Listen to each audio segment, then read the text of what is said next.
Nothing that's expensive is ever inevitable. Why couldn't he do it? Why can't he be the guy that does this? If you have the power of geoengineering to terraform Mars, then you have the power of geoengineering to fix Earth and turn Earth back into Earth. Elon Musk just got exposed in brutal fashion by Neil deGrasse Tyson on Piers Morgan's show. And the fallout is explosive. Tyson shredded Musk's obsession with cold logic and savage reality checks. What was supposed to be Musk's big defense of humanity's future turned into a televised takedown that left the world questioning his entire vision. And if it's not a business case, the history of that kind of exercise tells us that it's not a sustainable activity. Elon Musk versus Neil deGrasse Tyson. Two of the biggest names in science and technology colliding head-on.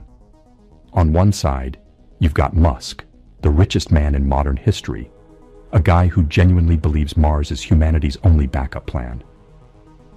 On the other side, Tyson, the most famous astrophysicist alive.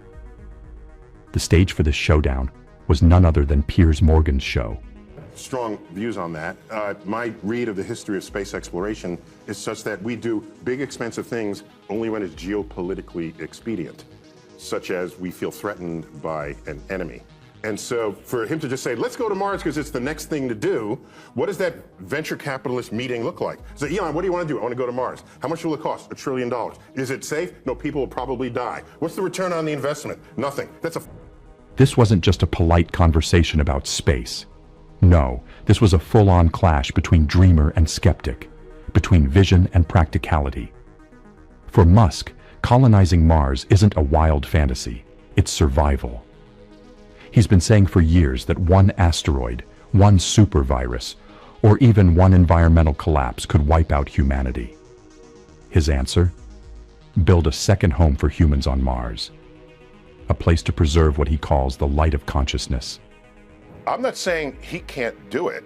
If he does it, it's not a business project. It's a vanity project. Vanity, I don't mean that in a... But Tyson didn't buy it. Not for a second. He cut right through the hype with cold, unflinching logic. His words hit harder than any rocket launch. Sending people to Mars, he said, would cost trillions of dollars, kill a lot of people along the way, and return absolutely nothing in profit. It wouldn't just be risky. It would be financial suicide. I've read extensively about the history of big, expensive projects in our species, going from the pyramids to the Great Wall of China to the Manhattan Project. And you go down that list, and the greatest of them, the biggest of them, the most expensive of them, related to the survival of who participated in it. They felt, we went to the moon, we felt threatened by the Russians, the godless commies, around the world. And so these are the motivations that enable people to write checks. And here's the kicker. Tyson reminded everyone that humanity doesn't just do big, expensive things because they sound exciting. We only take those leaps when survival is at stake, usually against an enemy. His examples were sharp. The Manhattan Project cost billions, but it happened because the US feared Nazi Germany. The moon landing, that wasn't about exploration. It was about beating the Soviets in the Cold War. Tyson's point was simple but devastating. Unless a rival nation is threatening us from space, no government or corporation is writing the checks for Mars. Problem. But if you're going to do something that no one has ever done before and it costs $1 trillion, if you can pull it off, go for it. My read of history says... Then came Tyson's savage mockery of Musk's sales pitch. He said if Elon tried to pitch Mars at a venture capitalist meeting, it would last 30 seconds. Musk: I want to go to Mars. It'll cost $1 trillion. People will probably die. The return on investment? 0. Tyson's punchline? That's a 5-minute meeting, and it's over. The audience laughed, but the sting was real. He was exposing what many don't want to admit. Musk's dream has no economic foundation. About the universe or yourself that we don't know. The most astounding fact.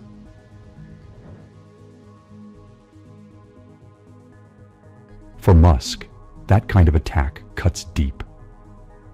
Because to him, Mars isn't about money, and it never has been. So when he fired back, he didn't hold back either. That one post lit up social media. Musk was furious, but also dead serious. To Musk, Mars isn't an option. It's insurance. Insurance against extinction. Against Earth collapsing under its own weight. Against the sun one day turning into a red giant and cooking our oceans. Extending a timeline that they thought was a natural inevitable. And here's where the divide between these two men gets even more shocking. Tyson, the scientist, says, "Nothing that expensive is inevitable." His words aren't just about space, they're about human behavior. History shows people don't spend trillions for a dream. They spend it when they're terrified, when survival forces their hand. And in his eyes, Musk's plan has none of that urgency. If you have the power of geoengineering to terraform Mars, then you have the power of geoengineering to fix Earth and turn Earth back into Earth. Now here's where Tyson really dropped the mic. He delivered a line so simple, so devastating, that it left people questioning Musk's entire Mars dream. Tyson looked straight into the camera and said, "If we can terraform Mars, we can fix Earth." It's been the object of people's fascination for hundreds of years. So I don't have a problem with any of that. I'm just describing the practicality of it.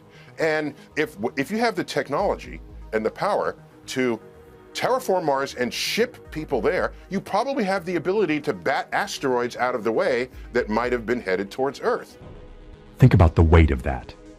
Musk is talking about blasting humans across 140 million miles of empty space, building domes on a freezing planet with barely any atmosphere, and somehow creating farms, homes, and hospitals. Tyson cuts through all of it with one punch. If you've got the technology to make a dead rock like Mars livable, you've already got the technology to repair the only livable planet we've ever known. Why would you abandon Earth when the same tools could save it?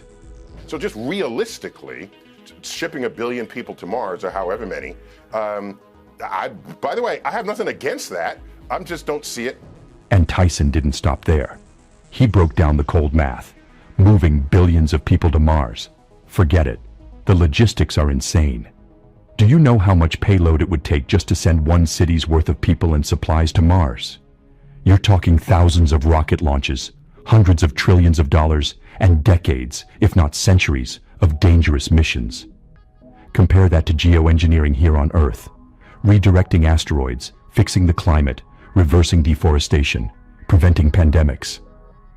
Tyson's message was crystal clear.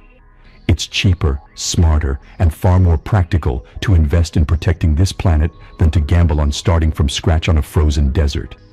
We have to do this because at some stage, planet Earth is just not going to be a viable place anymore, was his. And here's the savage part. By pushing Mars as a backup plan, Musk might actually be sending the wrong message, that Earth is disposable, that if we trash this place with pollution, climate change, and war, it doesn't matter. We'll just move to Mars.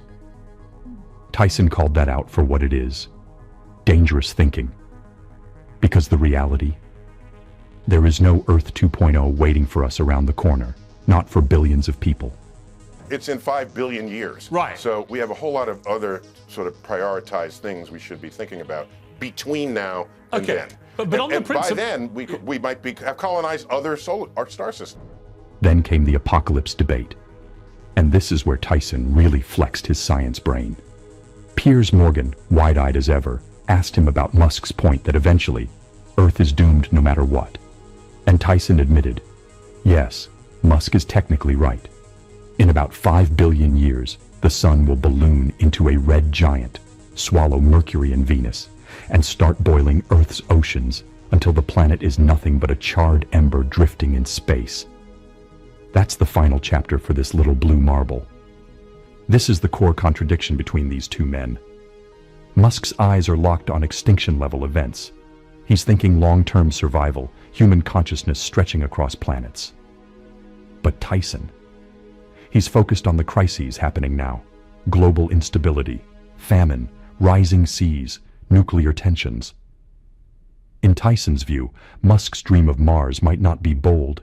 It might be a distraction from the survival fight right here on Earth. Because we didn't go to the moon because it was because it's in our DNA, or it's because, no, we went because we were scared. And the speech you remember from John Kennedy, where he says, we'll put a man on the moon and return him safely to Earth, that's a stirring speech. And the hair rises up on the back of your neck. You can hear him in his Brookline, Massachusetts accent reciting this. But that's not what wrote the checks. That same speech. And then Tyson dropped the history lesson that made his argument even sharper. He reminded everyone that we didn't go to the moon because it was the next frontier. We went because we were scared. The Soviets had beaten us into orbit with Sputnik. They put Yuri Gagarin into space. The US government panicked, and John F. Kennedy stepped up to deliver his famous moon speech. You know the one. We choose to go to the moon, not because it is easy, but because it is hard. Inspiring words, sure. If the events of recent weeks couldn't even say Yuri Gagarin, if the events of recent weeks are any indication of the impact of this adventure on the minds of men everywhere, then we need to show the world the path of freedom over the path of tyranny. That was the battle cry against communism, and that's what wrote the checks in Congress. But Tyson pointed out the part of that speech no one remembers. The part where Kennedy basically said, if the events of recent weeks are any indication, we need to show the world the path of freedom over the path of tyranny. That was the real motivation. It wasn't exploration. It was propaganda. It was about beating communism. That's what wrote the checks. And Tyson used that as the dagger in his case. Because after Apollo, once the Cold War urgency faded, guess what happened? All those predictions that by the year 2000, we'd have colonies on Mars, or kids born on the moon, none of it happened. We never went back. Why? Because the fear was gone, and without fear, the funding vanished. If you think about what could put life at risk here on Earth, that could include, global, very serious pandemic, or asteroid strikes, or we trash the climate, whatever. To think of Mars as Earth 2.0. Tyson's savage twist was this: Musk is underestimating human nature. He thinks progress is inevitable because technology advances every year. But Tyson says history proves otherwise. Humans are lazy, political, and short-sighted.